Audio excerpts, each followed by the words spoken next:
Oh no! Don't tell me we blue screen too! We're okay. We're good? Great!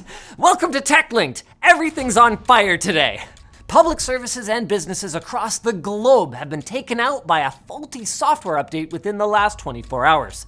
The bug has caused Windows systems around the world to enter seemingly unrecoverable boot loops.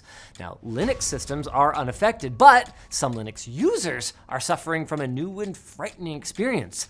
Feeling empathy for Windows people. Texan cybersecurity company CrowdStrike rolled out an update earlier this morning for their Falcon sensor security platform, and it was bad.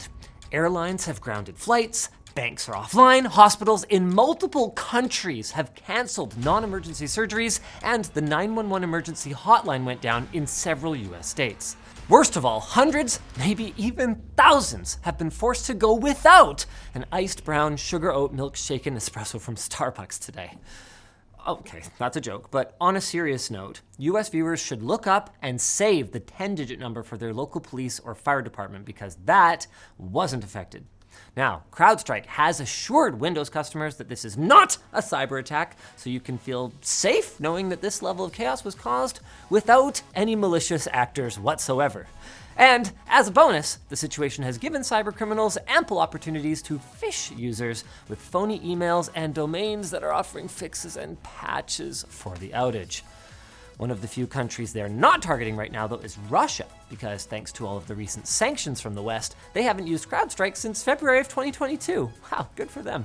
Instead, they use software from local firms like Kaspersky Labs, a company that the United States banned almost exactly 1 month ago. Coincidence? I think so. Now, CrowdStrike has deployed a fix, but it requires being online, something that you can't really do when your computer is boot looping. So if that doesn't work, they've suggested that you start the machine in safe mode, navigate to the CrowdStrike directory folder, and delete the relevant file, something that needs to be done manually at every single machine. If that doesn't work, Microsoft has an alternative solution. Have you tried turning it off and on again? Have you tried it 15 times in a row? Your 16th time, you get a free sub. AMD's Cinebench scores for their upcoming Ryzen AI 9 HX370 chip allegedly is better than Apple's M3 Max, with just one core operating. These alleged scores were leaked by HXL on Twitter, but they seem like they might be real because they line up pretty well with AMD's own claims. Or, well, they line up with the claims that it's faster, not the massive 15% that they mentioned at their recent 2-day event in Los Angeles. They're also bragging that the HX370 can run up to 4 displays, that it can play AAA games in full HD on integrated graphics, and that its neural processing unit can manage 50 trillion floating point operations per second. To prove all of that, they didn't prove it. Most of the AI demos actually weren't running on the NPU, and the games that AMD said ran faster on the new integrated graphics weren't available for testing at the event.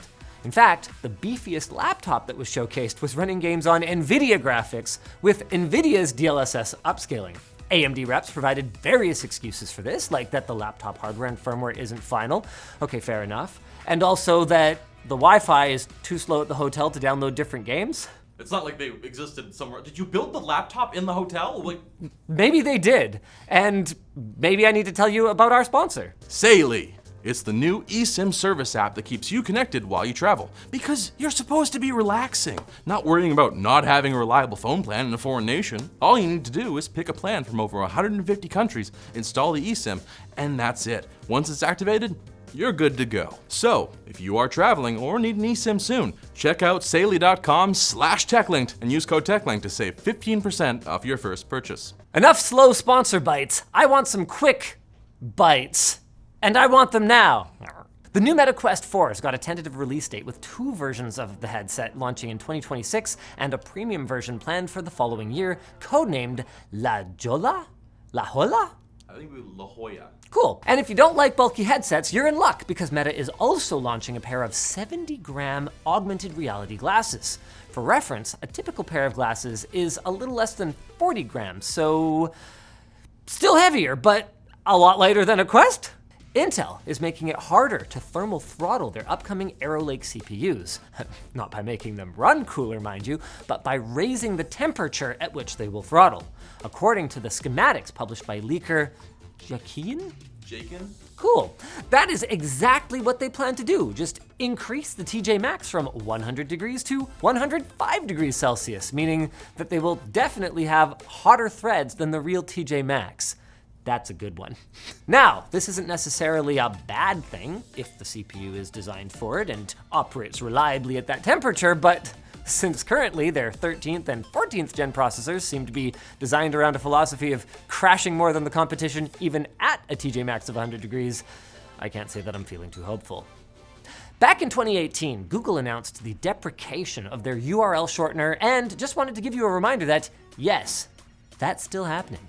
While they stopped generating shortened links in 2019, they transferred those links to Firebase dynamic links. But now that they're shutting that down too, when you click through a goo.ghoul link, you'll be directed to a page informing you that that link will soon be dead.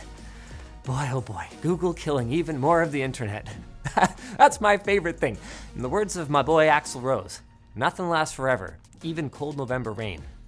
It lasts only as long as November. Yeah, and then it's over. Dyson, the market leader in moving air very expensively, is making a second attempt at headphones. Oh, are they really? After the hilarious Dyson Zone. The newly announced Dyson On-Track headphones will have customizable ear pads and outer caps and 55 hours of battery life with their best-in-class noise canceling on. And with a price of 500 big ones, they are undercutting the AirPods Max and not much else. They must be mad that Apple got their Air branding out before they did. But hey, at least if they're bunk, then we could say they blow without anyone getting upset. And Toyota Mirai owners, speaking of being upset, are launching a class action lawsuit accusing Toyota of misleading consumers into thinking that buying a brand new car based on hardly supported hydrogen fuel cell technology was a good decision. What? The lawsuit focuses on Toyota not disclosing lower than advertised driving range, the difficulty of finding functioning fuel pumps, and the fact that hydrogen is twice as expensive as it once was. Meaning the $15,000 fuel card that the company gave as an incentive is not going to last for the promised 5 years. Then there's the issue of the fuel pumps freezing to the car, requiring a 30-minute wait for the pump to warm up. The last one is really a flaw with hydrogen tech in general, so get PVNRT'd. Get PVNRT'd, nerds. Neat. And speaking of nerds, you nerds need to tune back in on Monday for more tech news, and maybe spend your weekend learning thermodynamics to better appreciate the beauty of the ideal gas law. PV. They're not going to do that. They should. I believe in you guys.